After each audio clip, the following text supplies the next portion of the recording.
প্রথমত ছাত্রছাত্রীদের কাছে দুঃখ প্রকাশ করছি এমন গুরুত্বপূর্ণ সময়ে এই ভিডিওটা দেওয়ার জন্য, কিন্তু আমার করার কিছু নেই। কারণ আজকে মাধ্যমিক বোর্ড একটা তোমাদের জন্য গুরুত্বপূর্ণ সিদ্ধান্ত নিয়েছে।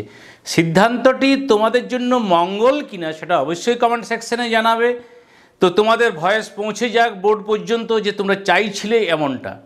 তোমাদের শনিবার অঙ্ক পরীক্ষা হয়, তো অঙ্ক পরীক্ষায় অঙ্কের প্রশ্ন নিয়ে নানান সমালোচনা হয়েছে। প্রশ্ন সিলেবাস বহির্ভূত, জটিল, সাধারণ মানের নয়, নানান কিছু। তো এই অভিযোগটি পৌঁছায় বোর্ডে। বোর্ড তারপর একটি বিশেষজ্ঞ কমিটি গঠন করেছিল সেদিনেই। তো বিশেষজ্ঞ কমিটি আজকে সুপারিশ অর্থাৎ আজকে তাদের সিদ্ধান্ত জানায় যে কী পরিবর্তন হতে চলেছে।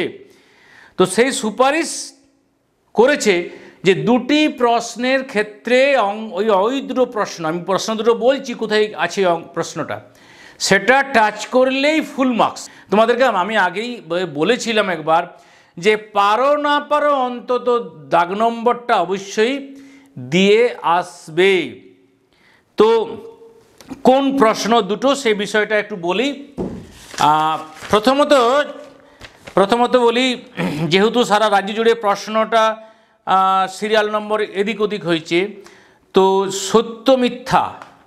সত্য মিথ্যাতে 3-এর আইভি সংখ্যাগুরু মান সমান 2 ইন্টু মধ্যমা মাইনাস 3 ইন্টু যৌগিক গড়।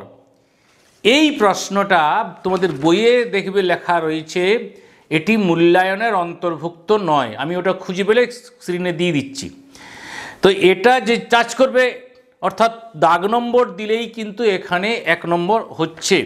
নেক্সট, যেটা সবথেকে গুরুত্বপূর্ণ, খুব বড় মার্কস একটা, সেটা হচ্ছে তোমাদের যে 15 নম্বর দাগ, যেখানে দুটো প্রশ্ন করতে হয়, মিন, মিডিয়ান, মোড ও অজাইব থেকে যে প্রশ্নগুলো থাকে, তাতে 15 দাগের 2, আমার কাছে যে প্রশ্ন আছে তাতে 15 দাগের 2 কি প্রশ্ন ছিল না, নিচে তথ্যের মধ্যমা 32 হলে এক্স ও ওয়াই এর মান নির্ণয় করো যখন এক্স প্লাস ওয়াই সমান 100 দিয়ে একটা ছক দেওয়া আছে। তো এই প্রশ্নটার কত মার্কস ছিল না 4। তো 4 একে 5, এটা বোর্ড আজকে সিদ্ধান্ত নিল এই 5 নাম্বার যারা এই টাচ করেছে তারা পেয়ে যাচ্ছে। তার মানে যারা ভাবছিলে যে অঙ্কে ফেল করে যাব, অঙ্কে 90 হবে না, এই জায়গাটা তাদেরকে হেল্প করবে।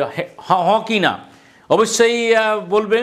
তো এইটুকু তথ্য, সকলেই দারুণ প্রিপারেশন নাও, ভালো হোক পরীক্ষা, আগামী দিনগুলো তোমাদের ভালো হোক এবং প্রশ্ন টাচ করতে ছাড়বে না।